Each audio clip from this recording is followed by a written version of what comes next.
New York City. Just saying the name brings up so many images, right? We think of those massive skyscrapers, the crazy busy streets. It's the city of a million dreams. But here's the wild part. The city we all picture in our minds, it's actually a pretty recent invention. A lot of the stuff that makes New York, well, New York, just wasn't there a century ago. So how on earth did a tiny little Dutch trading post, stuck on the edge of a massive wilderness, turn into the capital of the world? All right, let's get into it. I mean, just look at it today. It is a sprawling megacity, home to more than 8.3 million people. The scale of it is it's hard to even wrap your head around. So that's the big question, isn't it? How did that happen? How did this small little spot for European traders just 400 years ago transform into the absolute global center for finance, art, culture, you name it? That's the incredible story we're going to unpack right now.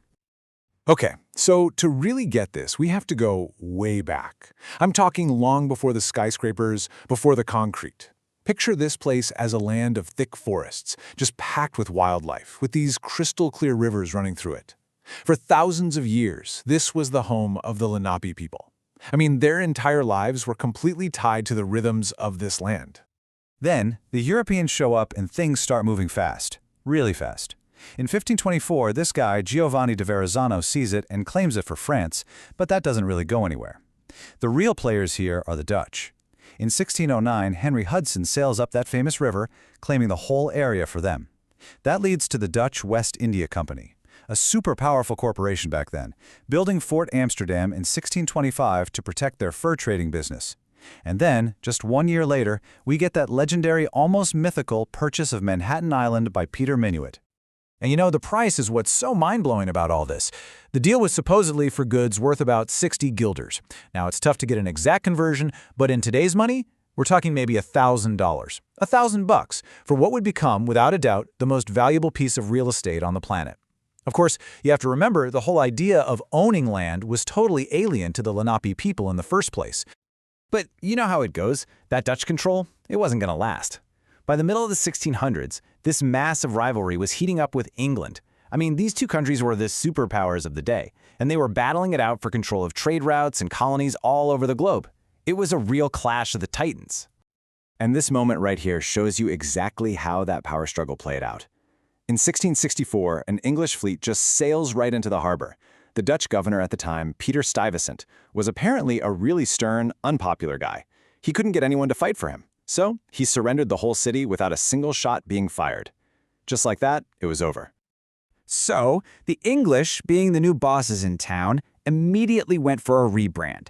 The colony of New Netherland and its capital, New Amsterdam, both got renamed. They became New York, all in honor of James, the Duke of York, who would eventually go on to become King James II of England.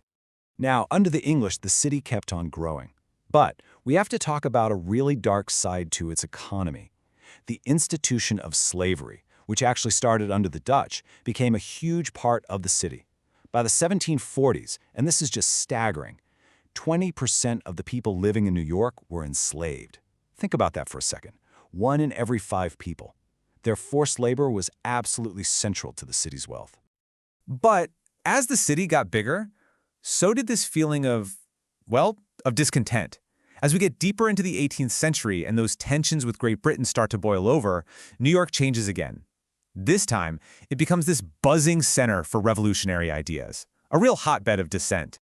And the city was right in the thick of it, right at the center of the fight for independence. It was home to groups like the Sons of Liberty. It hosted the Stamp Act Congress, a huge deal. Now, it was actually occupied by the British for most of the war, but when it was all over, New York came out shining. For a little while, it was actually the very first capital of the United States, and it's where George Washington himself was inaugurated. Okay, the 19th century. This is where New York just explodes. I mean, it becomes the city we start to recognize. The real game changer was the Erie Canal, finished in 1825. Suddenly, you had a direct water route from the Atlantic Ocean all the way to the Great Lakes. This made New York the gateway to America, and it kicked off this unbelievable era of growth, all powered by trade and, most importantly, by immigration. You just have to look at these numbers to get it. The population went from around 60,000 in 1800 to more than 500,000 by 1850. That's just 50 years. People were pouring in from all over the world, Ireland, Germany, everywhere. all of them trying to escape poverty and persecution. It created this incredibly vibrant but also really chaotic melting pot. But all that growth? It came with some major growing pains. The city was overcrowded, sanitation was terrible, and so those cramped tenements became breeding grounds for diseases like cholera. A huge fire in 1835 wiped out a massive part of the city. You had infamous street gangs like the Dead Rabbits running neighborhoods.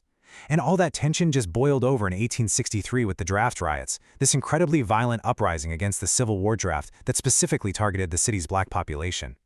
It was a really rough time. All right, so as we turn the corner into the 20th century, New York's ambition starts to go vertical. I mean that literally. This is the era where the city starts reaching for the sky. We get huge projects like the subway system, the Brooklyn Bridge, and of course, the birth of that iconic modern skyline. And it was this amazing competition, like a real race to the sky. First, you had the gorgeous Woolworth Building. Then came the Chrysler Building, a true Art Deco masterpiece. And then, finally, the one and only Empire State Building. Each one of them, for a short time, held the title of the world's tallest building. It was like the city's confidence and economic power were being built right into the clouds for everyone to see. Man, this whole period was just a total roller coaster. You had the wild, decadent roaring 20s with all the jazz clubs and secret speakeasies during Prohibition. Then bam, the Wall Street crash of 1929 happens and it all comes to a screeching halt. The city was hit so hard during the Great Depression, but then its industrial power was fired back up for World War II, which really helped pull it out of that slump and set the stage for everything that came next. So, after World War II, with so many of the world's other great cities literally in ruins, New York finds itself in a new position. It steps out onto the world stage with this incredible, newfound power and influence. And here's the key takeaway. It didn't just become a global city. It became the global city. I mean, it was chosen to be the home of the United Nations headquarters. It basically took over for Paris as the center of the international art world, with movements like abstract expressionism exploding onto the scene. And Wall Street started to seriously challenge London as the financial capital of the world. New York wasn't just an American city anymore. It was a world capital. And you know, this quote, this really nails the essence of New York's entire story. It's been through everything. Financial collapses, social turmoil, tragedies we can't even imagine. And through it all, its defining trait has always been this incredible resilience. This ability to just take a punch, get back up, rebuild, and constantly reinvent itself. That's what makes it so special. So when you look at the whole journey, from that tiny Dutch settlement to this global giant, the only thing that has ever stayed the same is change itself. And that leaves us with a pretty fascinating question to think about, doesn't it? What's New York's next reinvention going to look like?